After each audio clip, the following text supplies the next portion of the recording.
Welcome to the channel. In today's video, we will show you how to set a passcode in the IMO app to secure your account. Protecting your privacy on messaging apps is essential, and IMO provides a simple way to do that. First, open the IMO app on your phone. Next, tap on the profile icon located at the top left.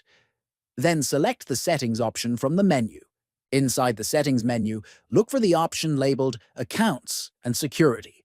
Click on it to access all security-related options.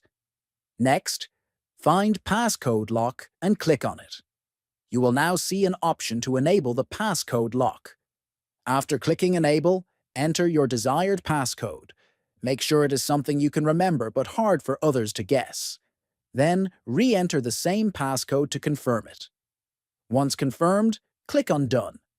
Your IMO account is now secured with a passcode, preventing unauthorized access.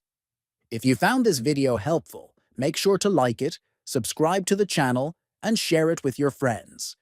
Thanks for watching.